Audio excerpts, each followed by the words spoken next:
Good morning, students. Welcome to the live lecture of functional analysis. In the last lecture, we have seen a few theorems. Let us just recall the theorems before going to the next one.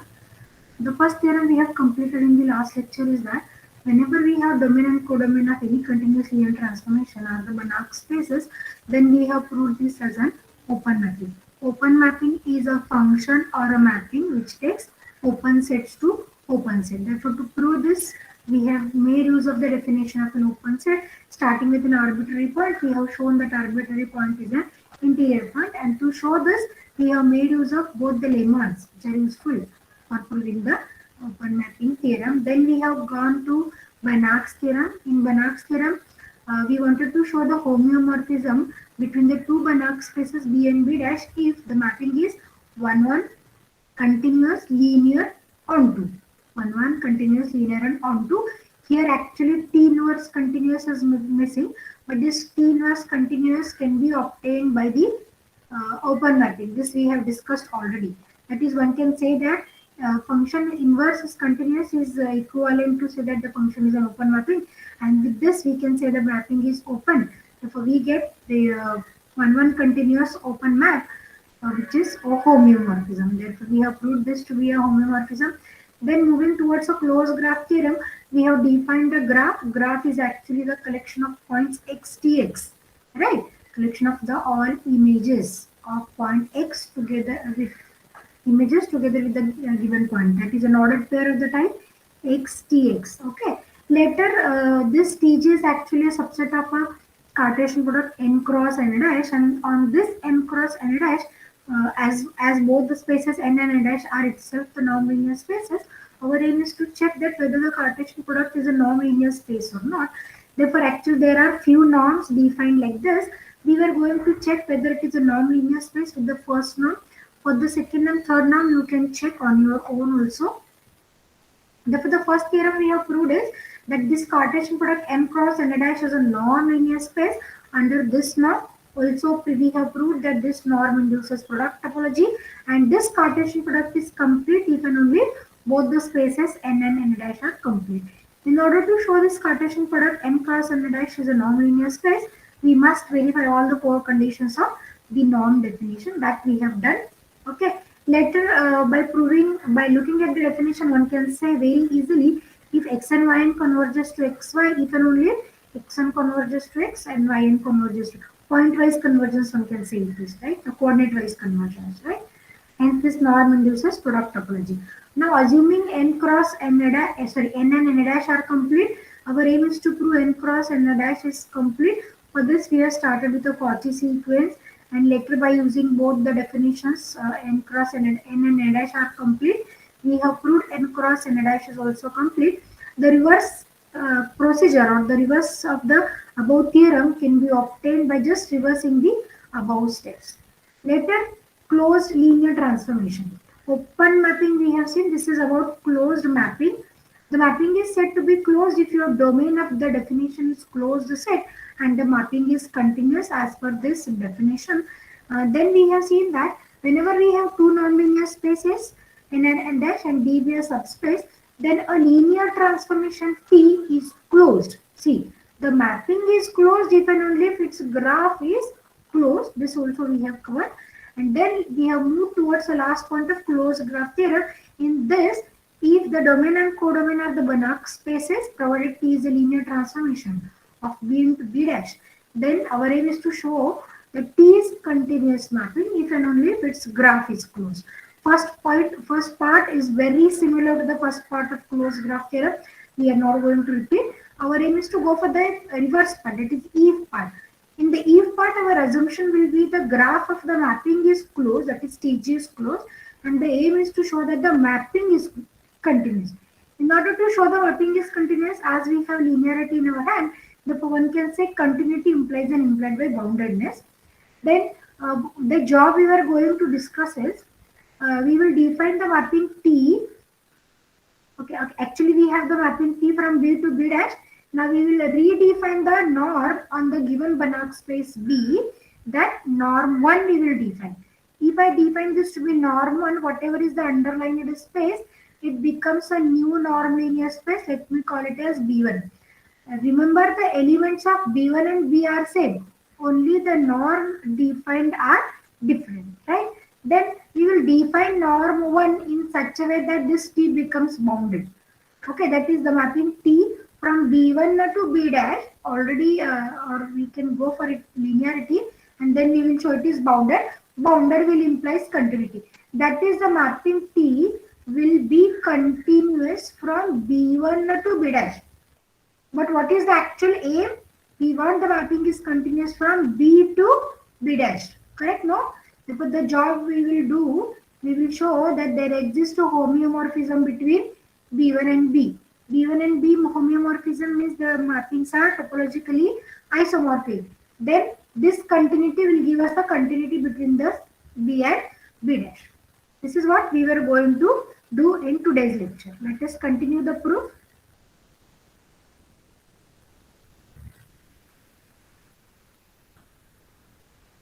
Okay, now if part we were proving, what is the assumption we have made? Graph PG is closed, right?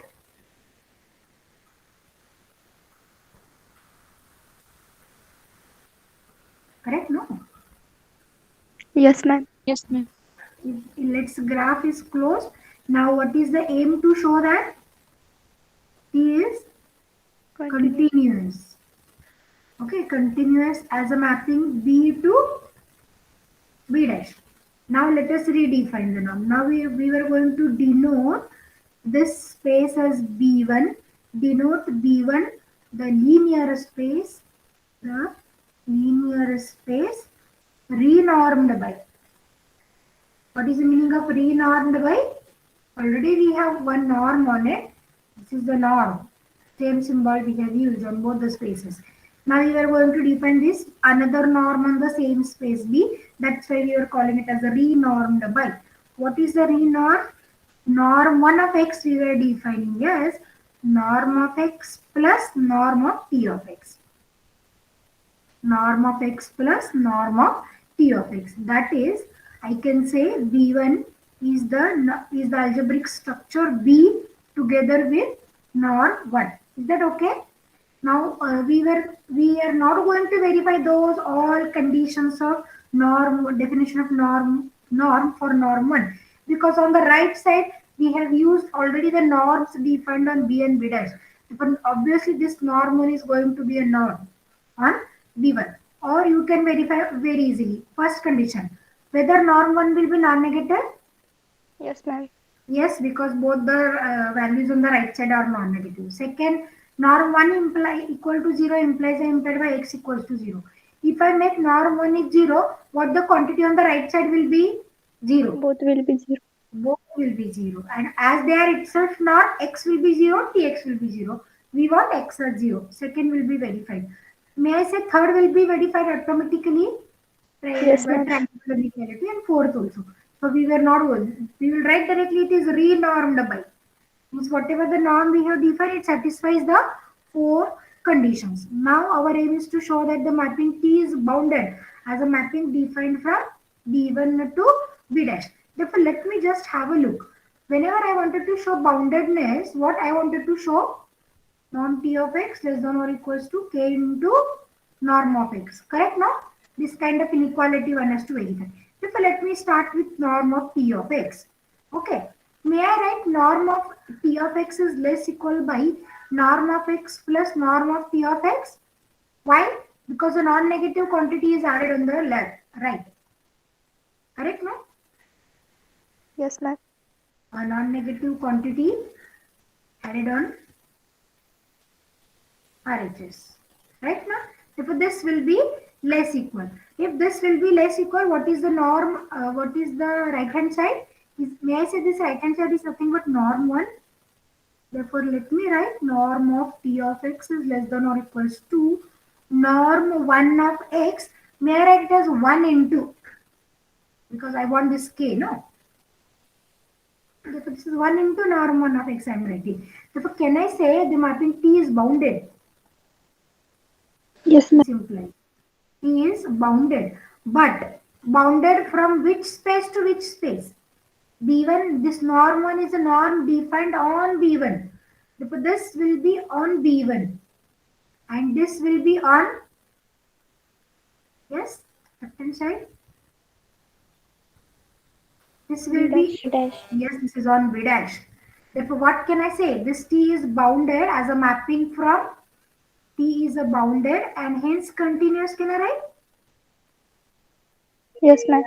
Hence continuous as a mapping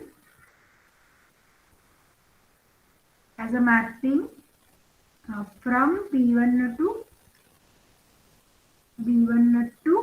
B dash.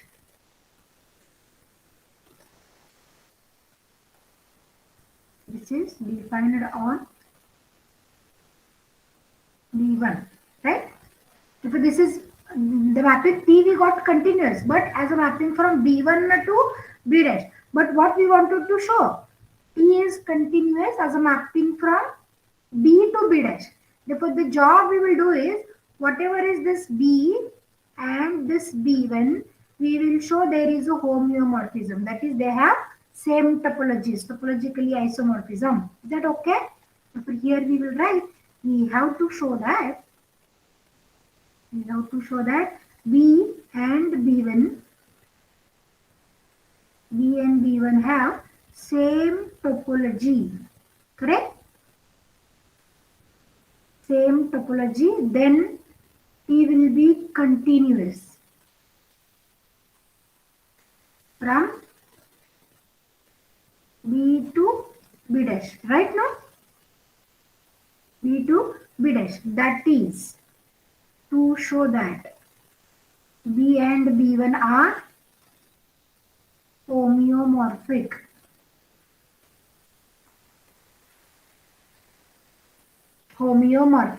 Now we know actually B and B1 are the same spaces.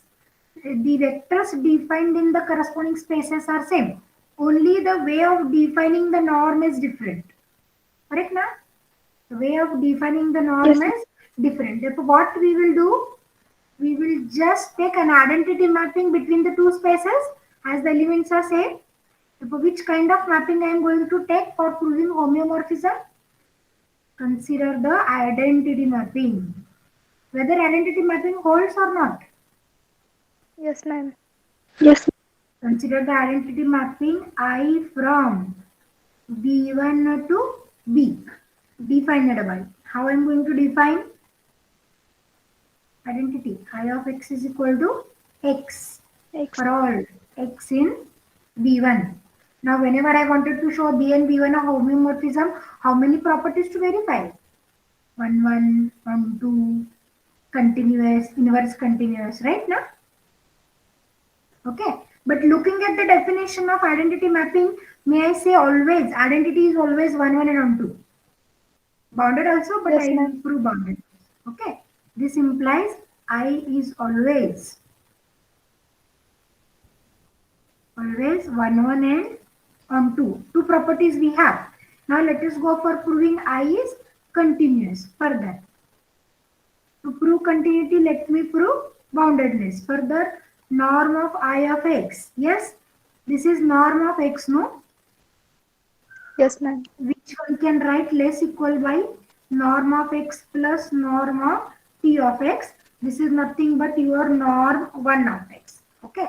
If we have an inequality, norm of I of x is less than or equals to 1 into norm 1 of x.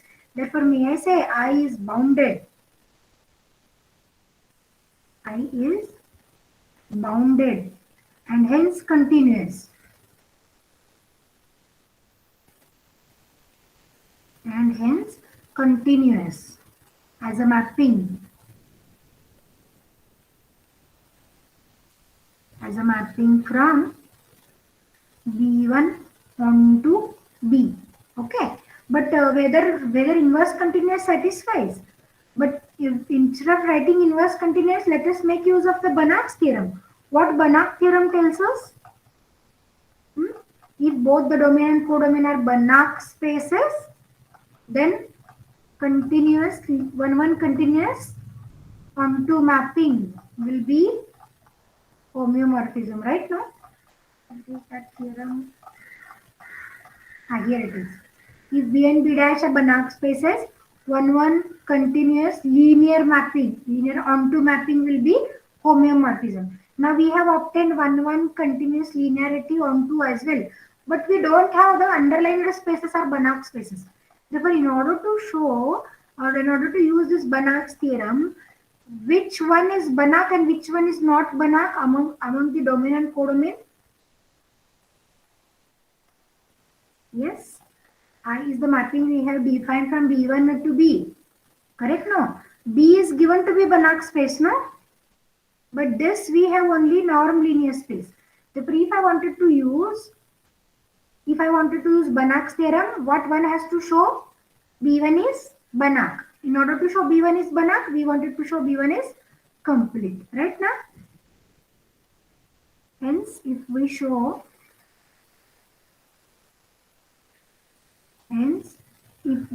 that, are you getting me or not? Ma'am, Yes. whether Banach space implies complete space. No, complete implies Banach. No, non-linear space which is complete will be a Banach space. Okay, ma'am. Correct? No. What is given here? B and B dash are the Banach spaces given in the statement itself. Let us just look at the statement. B and B dash are Banach spaces. But what we have changed, this domain we have changed, no? We have changed the norm on the corresponding space. And so that we have written it as B1. Therefore, B1 becomes norm linear space, but not Banach yet. Right? Therefore, if I wanted to show homeomorphism between or the two spaces are homeomorphic, we were going to use Banach's theorem.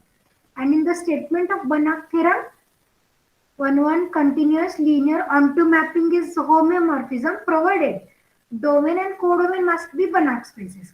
Therefore, here we have all those properties 1 onto linearity and boundedness as well. But B1 is not Banach. What I am writing, if we show that B1 is complete, right now, that is Banach space, I will write in a bracket, Banach space with respect to norm 1. With respect to norm 1, then B1 is Banach space. So, by Banach's theorem,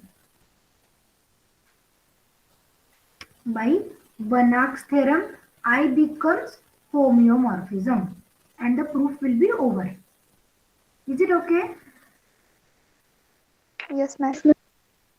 I hope there is no confusion I am creating. I am making it very clear. But if still you have confusion, you can stop me and ask. Okay? Okay. Now what we will remain to prove? B1 is complete with respect to norm 1. Now if I wanted to show B1 is complete with respect to norm 1, what should I start with? Yes?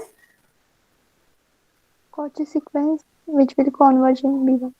Yes, very good. Therefore, let us say Xn be a Cauchy sequence in B1.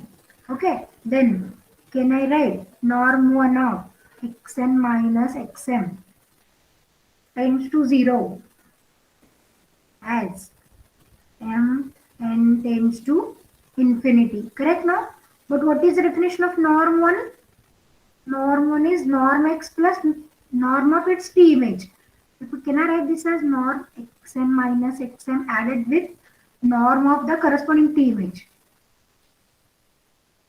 And this will tends to 0 as Mn tends to infinity, and here the reason will be by definition of norm 1. Okay. Now again, both the norms are tending to 0 as Mn tends to infinity. Both are non-negative. Therefore, may I say separately, each one will tends to 0. Yes, ma'am. This will tends to 0 as Mn tends to infinity, and norm of, may I use linearity here? Txn minus Txm. T is given to be linear, no? As Mn tends to infinity. Therefore, may I say, whatever the statement we have written here, it tells us that xn is Cauchy in B and txn is Cauchy in B dash. Right now? Yes, ma'am. This shows that the sequence xn is Cauchy in B and sequence txn is Cauchy in B dash. Okay, but what we know, since both are complete, since B and B dash are complete, what can I say about the Cauchy sequences? Both are converging to some element in the same space. Therefore, can I say xn converges to x as n tends to infinity and txn converges to say y as n tends to infinity. Okay. Okay. May I say by using coordinate wise convergence concept, the sequence xn txn together converges to xy as n tends to infinity. We have proved it Yes, in the ma'am. previous theorem actually, right now. Okay, so if x and txn converges to xy, now let us make use of the assumption that the graph Tg is closed. But Tg is closed. This will be a limit point of Tg, no? Yes, ma'am. But Tg is closed. Or before Tg is closed, can I write this xy is a limit point of Tg? This xy is limit point of Tg. Correct? If xy is the limit point of Tg, but Tg is closed. If Tg is closed, may I write directly this xy is in Tg? Yes, ma'am. If xy is in Tg, what is the nature of your y? Is it Tx? Correct now? Yes, ma'am. Because this is the set of the type xtx, no? This collection is a set of this type xtx. Therefore, second coordinate must be the image of your first. Okay. Now we will come to the last point saying that norm 1 of xn minus xn. This will converge, right? Xn converges to x with norm 1. In order to show this, I will consider norm 1 of xn minus x. And what will be my aim to show? Finally, my aim is to show this will tend to 0 or less than epsilon. The definition says that this is norm of xn minus x added with its t image. Right now? Now let us make use of the previous points we have written. Let me just use linearity first. Is it okay? Yes, Because ma'am. this is norm xn minus x added with. But what we have proved tx is y, no? Here. Y is equals to tx. Let me say call this as equation number 1. Let this be 2. Okay. So here we are going to write this is from 2. Now look at your statement number 1. Xn converges to x, txn converges to y. What about their norms? May I say both will converge to 0 and this will converge to 0. Therefore, combinedly, norm 1 of xn minus x converges to 0. Reason here is from 1. Xn converges to x, therefore norm converges to 0. Txn converges to y will give you this norm converges to 0. Therefore, what we have proved? Norm 1 of xn minus xn converges to 0. Therefore, the Cauchy sequence xn converges to x in B1, may I say? Yes, ma'am. Therefore, B1 is complete. Okay. If B1 is complete, thus we get B and B1 are homeomorphic. By which theorem? By Banach's theorem. No, already we have written this. By Banach's theorem. Okay. And if these two are homeomorphism, may I say now T is continuous from B to B dash. Actually, it is from B1 to B dash, but these two spaces are homeomorphic. Means they have same topology, topological isomorphism, I can say. Is that okay? Any difficulty with the proof? If you have, you can ask me.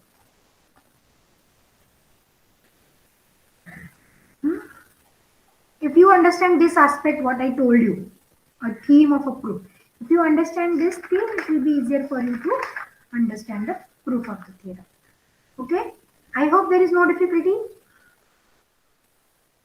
Yes, Yes, ma'am. students. Okay. Now let us go to next point of the syllabus called as a projection. Okay. I actually told you to recall the definition of projection or recall the concept of projection. You have already studied in your graduation level, right now? What is projection? Projection is a kind of shadow.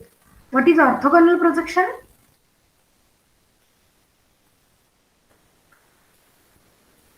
Orthogonal projection and projection. Orthogonal projection means orthogonal, the word gives you the meaning perpendicular, no? Perpendicular. Yes. If a perpendicular shadow, one can say. It's a perpendicular shadow. Let me show you this perpendicular shadow in 2D space. 2D plane. Okay. This is a 2D plane. And if suppose here is a point we have, say xy is the coordinate of the point, then what will be your orthogonal projection? Like this, na? Yes, ma'am. Okay. म्हणजे सूर्य डोक्यावर आहे बरोबर 12 वाजता, आपली सावली कशी पडते? सावली बरोबर perpendicular असते ना. This is orthogonal projection, one can say. That is what kind of mapping here it is then? F of xy equal to x. Okay. If I remove the word orthogonal, may I say this is also projection, kind of projection? Why? Yes, ma'am. Let me write some different functions, f1, f2. This is also kind of function. Let us go for orthogonal projection in 3D as well. Right?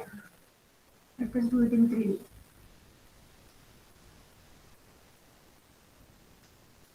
Now suppose we have somewhere here the point, say xyz, and I want an orthogonal projection on xy plane, say x, y and z. How you are going to take an orthogonal projection? Drop a perpendicular, right now?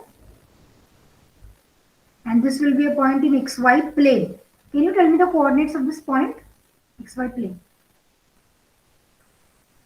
XY 0. Yes, it is xy 0. But this is also kind of projection. Correct now? Okay. Now instead of this, let us just go for an arbitrary projection, not necessarily the orthogonal projection. Okay. Let us come in 2D again. Because in 2D it will be easier for us to understand. Suppose we have 2 points x as say x1, y1 I will write. Y as x2, y2 say. Then what will be the addition of the 2 points? X1 plus X2, Y1 plus Y1 plus Y2. Okay. Now we were going to have an orthogonal, ordinary projection, not necessarily orthogonal. Somewhere here let be x, this point x. Somewhere here let this point be y. Okay. Now where will be a point, location of your point x plus y? How to find x plus y position? You have to complete that parallelogram, no?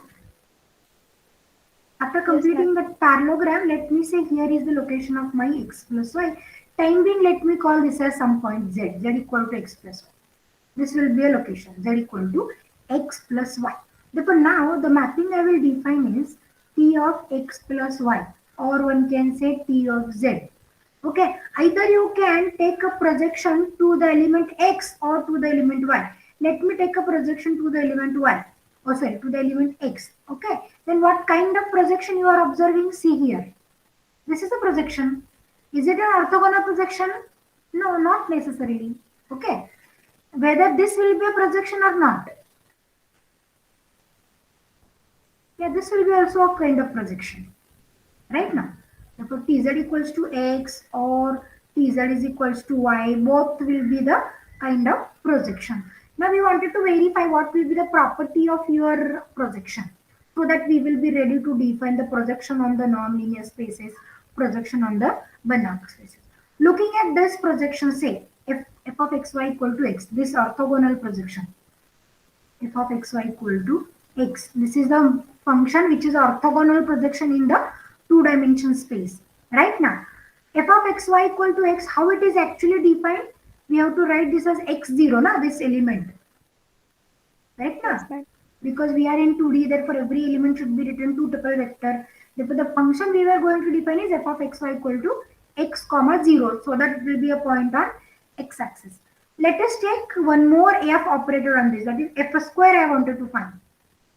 What will be f square? Is it f of x 0? What will be f of x Yes, 0? X 0. Correct now? Therefore, may I say this is nothing but f of xy. Therefore, we have obtained one property that f square is here. Okay. Let us observe the same thing for this 3D projection. E, the symbol I will write. E of x, y, z we will define as say x, y and 0. Let us take a square. E square of x, y, z. What will be E square of x, y, z? This is E of x, y, 0. What will be E of x, y, 0? With the help of, what is the effect of E? E makes X, your Y, third 0. coordinate 0. But here already we have 0. Therefore, is it x, y, 0 same? Okay. And which is nothing but E of x, y, z. Right now. Therefore, again, which property is followed? E square is equals to E. Therefore, whenever we start with any projection, the property followed by the projection will be that it should be an idempotent operator. Idempotent means you know, I think. Idempotent element you know, I think. X dot x is equal to x is an idempotent property in case of elements. Same is true for functions. Therefore, whatever the function you are using, this should be an idempotent function and it should be linear as well. This should be linear as well. Okay, understood? Yes, ma'am. Yes. Also, every function introduces range space and null space. In case of the first, this case, can you tell me what will be a range space and what will be a null space? Range space we are going to denote by m. M is range. X-axis is the range Yes, space. x-axis will be a range. Very good. What will be a null space?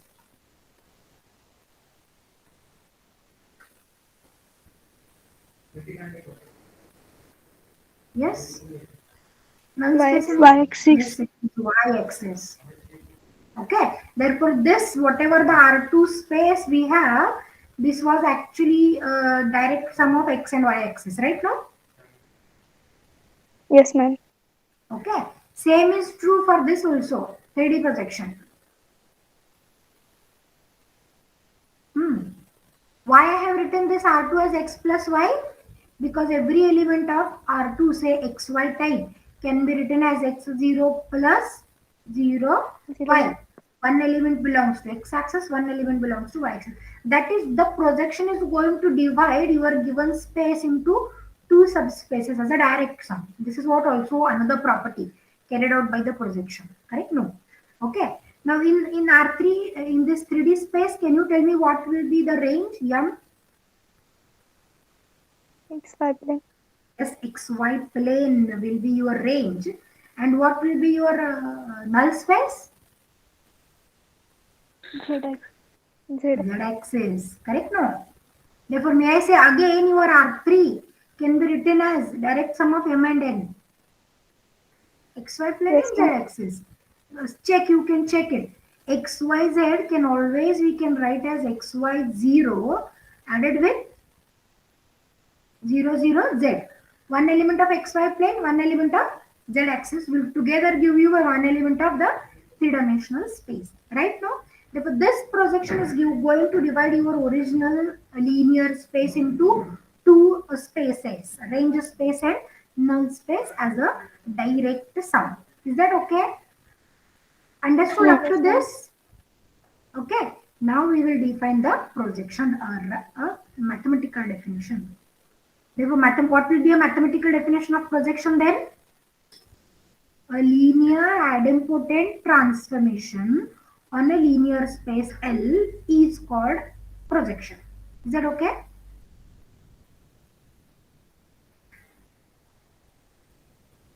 Projection. space. Projection on a linear space L. Okay. Here let L be a linear space.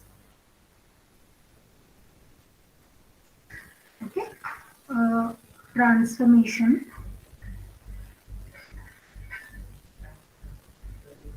Okay, a linear transformation. A linear idempotent transformation on L into L is called projection.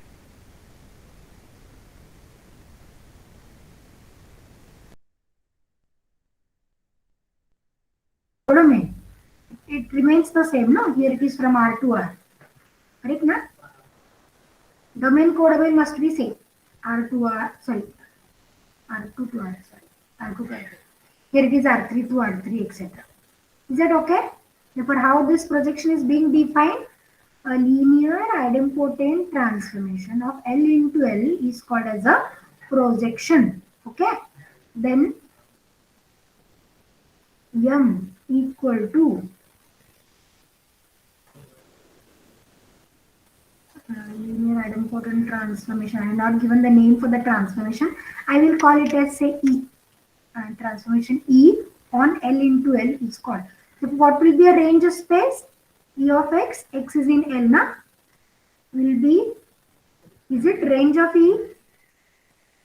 Yes, And ma'am. capital N is a collection of all x in L such that E of x is equal to 0 will be null space of E. Null space of E. Now we were going to write that property that whenever we have a projection, then it is going to divide your space into two spaces, M and N as a direct sum.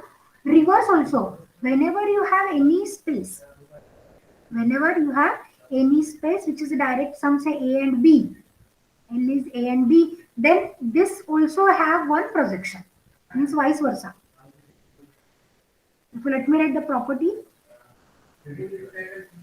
What is the first property? Here we will write if E is projection on L into itself.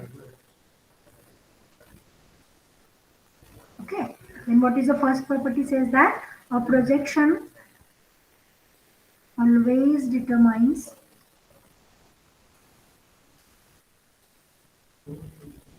two linear subspaces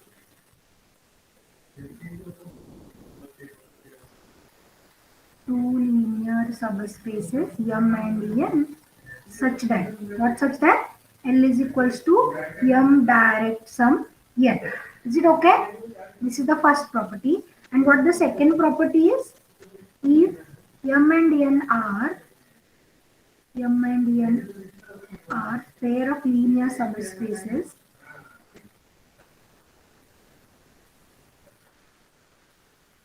of L such that L is direct sum of M and N, then they determine the projection. Then they determine a projection whose range space is M and null space is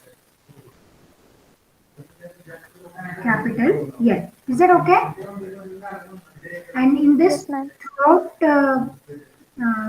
discussion, we were going to take a projections, standard project, some general projections. Say Z is equal to X. What is Z? How that Z equal to X behaves, that I have shown you. Here it is. I have shown Z equals to X in 2D in R2. I have shown you. Same can be worked out for R3 and higher dimension spaces always. Okay. Now this is actually projection on linear space. Then what is a projection on Banach space? May be a question, no? Okay. Projection on Banach space. Actually in Banach spaces, we were dealing with the functionals. Right now? What is a functional? Yes, all the functions which we were going to deal with are functionals. Okay, functionals is having three property. First property, this is scalar value. Continuous linear. Yes, this is continuous and linear as well. But here in the definition of the projection defined on the linear space, we have only linearity. We don't have any continuity. Therefore, whenever we were defining a projection on a Banach space, we add this as a property. Therefore, what will be a definition on Banach space? A continuous linear transformation. Continuous linear idempotent transformation will be a Banach. Will be a projection on the Banach space. Is that okay? An idempotent continuous linear transformation E on a Banach space is called projection. Which property is added only? Continuous. Yes, continuity is added. Projection on Banach space B. Is that okay? Why it is essential? Because we have involved with the study of functionals, which has this property of continuity and linearity. But in projection, we don't have any continuity property. Therefore, just a condition of continuity is added to define the projection on the Banach space. Is that okay? Any difficulty about the definition? No, man. Okay. Now, one theorem we were going to prove on this, that whatever M and N, the range and null spaces we have obtained through this projection, both are the closed linear subspaces. Both are closed linear subspaces. Let us prove this. Within 5 minutes, we'll complete the proof. Short theorem we have. Okay. Therefore, here the statement says that if P is a projection, see the symbol was changed. P we have written actually. P is a projection on Banach space B and M and N are its range and null space respectively, then prove that. What to prove? M and N are closed linear subspaces. And prove that M and N are closed linear subspaces of B such that B is direct sum of M and N. Do you know the meaning of the direct sum? Whether it is same to sum, simple sum? Two subspace must be disjoint, and the main vector space which is direct sum must be addition of the elements in M and N. Must be disjoint. Are you sure?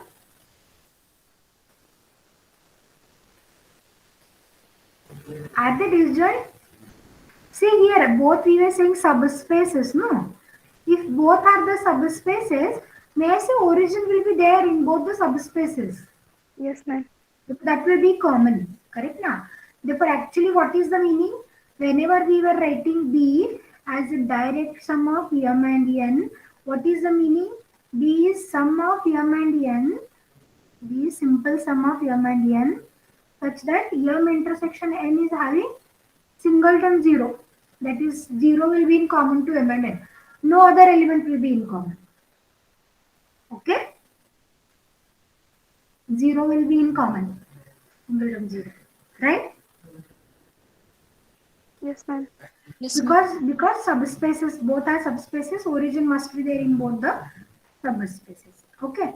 Now, in order to show this M and N are the closed linear subspaces, first we will show the null space is the subspace. Null space is the closed subspace.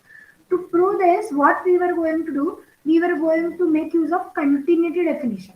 One theorem of continuous function. Which theorem? Every inverse image of open set is open. Yesterday we have discussed, no? Correct, na? Yes, ma'am. Therefore, wherever you have an open set, its inverse image must be open. May I say the same result is true for the closed set as well? Inverse image of closed set is closed. Actually, we were not using this for closed set. Generally, we were using it for open set. But for the sake of proving the result, I am using it for the closed set as well. Right? Therefore, let me go for the use of that theorem.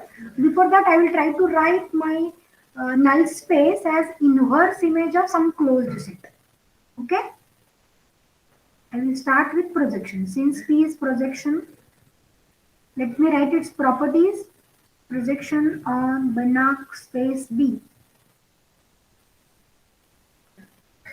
with M and N are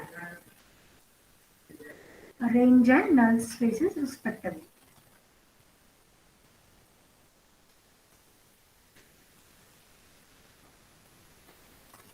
Okay. Therefore, may I say by the previous property number 1. By property number 1, B can be written as a direct sum of M and N.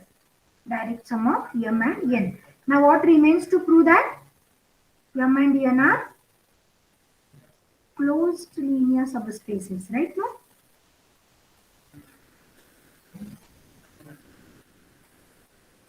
Closed linear subspaces of the Banach space B. I will first prove for null space and then we will go for range space. Therefore, let me write the definition of null space.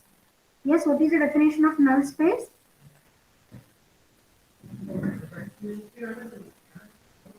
Yes. All x in L such that L of x equal to 0. X in B should I write? Yes, ma'am.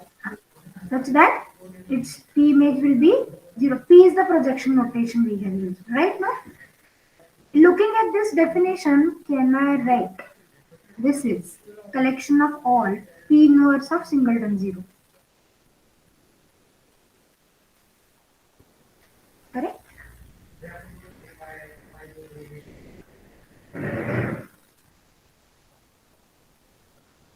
Right now, what we want? We want to find all those elements in the domain which are mapped to 0.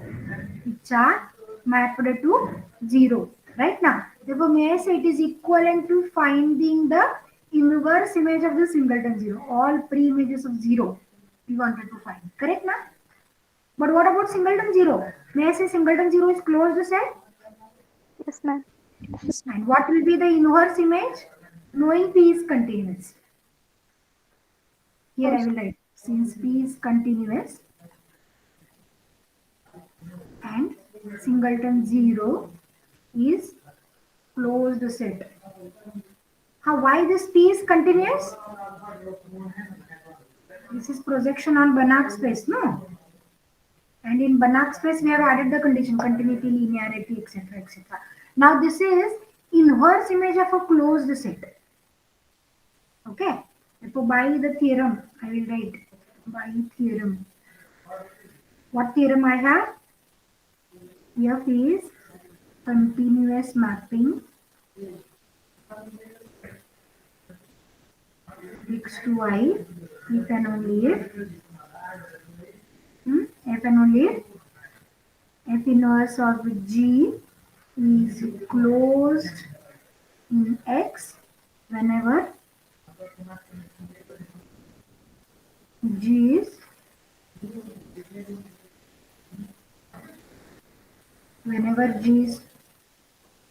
f inverse g is whenever g is closed in, let me check, okay, f will be a function from x to y, f inverse will be a function from y to x, we were pulling back, no, and g, and here it will be, yes, f inverse g is closed in x, g is closed in y, and I'm okay with this, okay. You may verify this result. This was already there in G.F. Simmons' book or in analysis book. You can check the result. Therefore, here may I say the singleton 0. P inverse of singleton 0 is closed. This implies null space P inverse of singleton 0 is closed subspace of Banach space B. Is it okay? Yes, ma'am. Okay. Now, what remains to go for the range space? Now, what I will do, as we already know that null space is always a closed subspace. What I will do, I try to write my range space in terms of null spaces as. See how I am writing. Now, one theorem is needed actually. Okay, so please bear with me. Actually, I forgot to prove the theorem previously. Let me write. What is M set? M set is collection of all Px in B such that X is in B, no? Which is equivalent to collection of all X in B such that Px equal to X. I will prove this later as a next year. Okay, time being. I forgot to prove. I don't know how I forgot. Okay, then if this is the range space, can I write X such that Px minus X is equal to 0? Okay, that is I can write Px minus identity mapping Ix equal to 0. Okay, here I will write X such that I minus P operated on X. P minus I or I minus P, both is okay. Therefore, may I say your range space M is the null space of. Therefore, I can write M is null space of I minus P, but I minus P is continuous. P continuous, I continuous. I minus P is also continuous. Identity is always continuous, no? But I minus P is continuous since identity mapping or identity is always continuous. Therefore, we have already proved that the null space is closed. Therefore, here can I write M is closed subspace of B. Okay. Now, what remains to show that this theorem, na? How range space is defined like this. Let me just cover within 5 minutes. Theorem. Let T be a projection on linear space V. Then prove that. Yes, it is not only true for the Banach space, it is true for any linear space. Then prove that R of T is collection of Z in V such that Tz is equal to Z. Range of T. Okay. Actually, we know the definition of range of T. What is range of T definition we have? This is collection of all Tz such that Z in V, right? No? Now we wanted to show these two sets are same. If I wanted to show these two sets are same, what is the methodology? Show that both the sets are contained in one another. May I say this set, second set, is always contained in this one? Only it remains to show the previous reverse implication. Correct, na? What we wanted to prove? Collection of all Tz such that Z in V is equal to collection of all Z in V such that Tz is equal to Z. Okay. Therefore, let me consider. What we will consider some element Y of the set Tz such that Z in V. And the job is to show this belongs to this set so that it will be a subset. Okay, if it is so, may I write Y equal to Tz for some Z in V, right? What is Ty? Is it T square Z? But what is T square Z? Is it Tz because it is an idempotent operator? But Tz is Y. Therefore, what we have obtained? Ty is equals to Y. The reason here T is idempotent. Why idempotent? Because it is a projection. Correct, na? Therefore, what we have obtained? Y satisfies this condition. Therefore, may I say this Y belongs to this set, right side set, Z in V such that Tz is equals to Z. Okay. Therefore, I will write Y belongs to Z in V such that Tz is equals to Z. What kind of subset relation we have obtained? Tz such that Z in V is a subset of Z in V such that Tz is equals to Z. May I say the reverse is always true? Tz equals to Z or not, but it will be a type of Tz. Therefore, may I say reverse is obviously true. This is contained in Tz such that Z in V.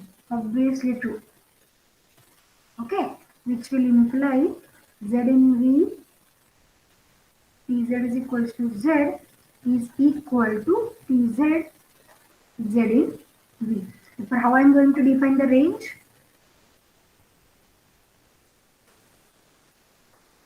Therefore, range of T is defined as, you can take an alternative definition, Z in V such that Tz is equals to Z. Why this Tz is equals to Z obtained? Due to the idempotent property, don't forget. This is due to idempotent property. Is it okay? Any difficulty with the today's lecture? No. Projection we have covered. In the next lecture, we will start conjugate and we will finish in one lecture itself so that I can go for Hilbert spaces. Okay? No difficulties then? Should I stop? Yes, ma'am.